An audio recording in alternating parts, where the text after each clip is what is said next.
Okay, clicking right along on page 33, there's a whole section about confidentiality. Now, confidentiality is such a big blessing. We get to be a voice in students' life that they trust, that they can listen to, that they can confide in.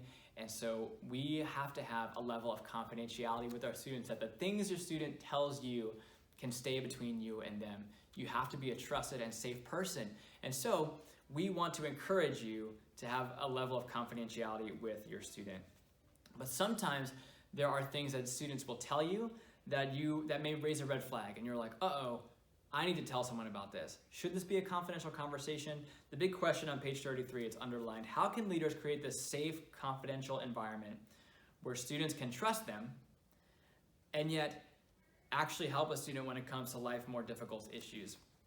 The first thing we want to do as leaders is, of course, create the safe environment, right? We want students to trust us. We want to respect students and have them respect us.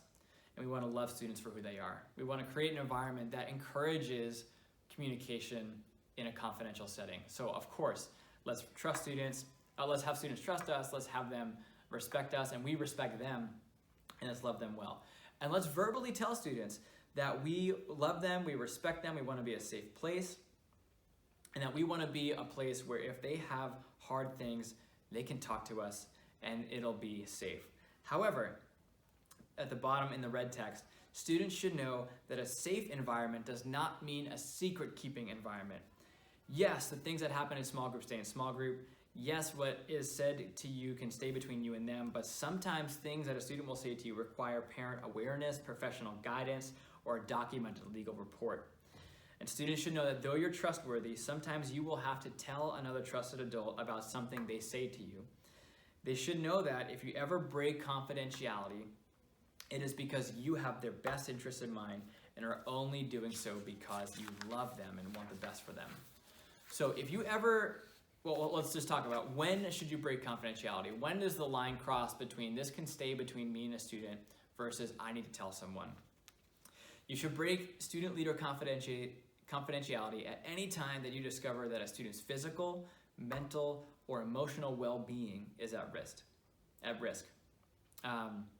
Examples of this: self-harm, pregnancy, drug or alcohol use of a controlled substance, eating disorders, suicidal thoughts, or anything covered in the next section about youth in crisis. If you're not sure, the basic idea, if you're not sure about if you should report something, just err on the side of caution and report it. Now, that might seem like a gross oversimplification, but it just makes it simple, right? If you're not sure, just report it. And you might be thinking, well, that's a breach in confidentiality, right? Here's how the report works. I promise it's much easier than you think. Step one, if a student tells you something that you think I need to tell someone else, don't freak out. Thank the student for their honesty and pray with them. Pray over them, pray for their life. Let them know you have their back. When you're done praying, step two, let the student know that, hey, I love you and I care about you. And I am not equipped to handle difficult life situations like the one that you just mentioned. So because of that, I just need to tell the student ministry pastor, which is me, what you just told me. Is that okay with you? Even if they say no, you can tell me anyway. And the next thing is just call, email, or text me to discuss the situation within 48 hours. Once this conversation is finished, you have successfully completed your report. So what we'll do is when you tell me of one of your coaches about the issue you had with students, we'll work with you, right? We're not gonna just like call the police or call their parents or betray trust.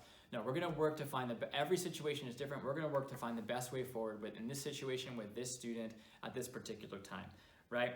So there's not like we immediately call 911 to sound the alarm. No, we just work with you based on the situation to make the best call. However, if a student is in an active crisis situation, in other words, there's an immediate threat to the well-being of that student, like serious threat, like life or limb, make an immediate report to me or your coach, and then dial 911 if necessary. Pretty simple. If it's a true emergency, dial 911. Short and sweet.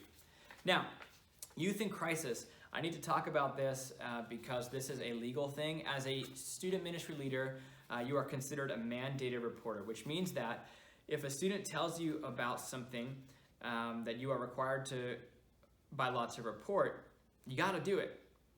Now, if a student is in harm's way, state law requires to report it. Harm's way can include, but is not limited to, abuse, neglect, suicide plan, self-harm, severe eating disorder, etc. Definitions.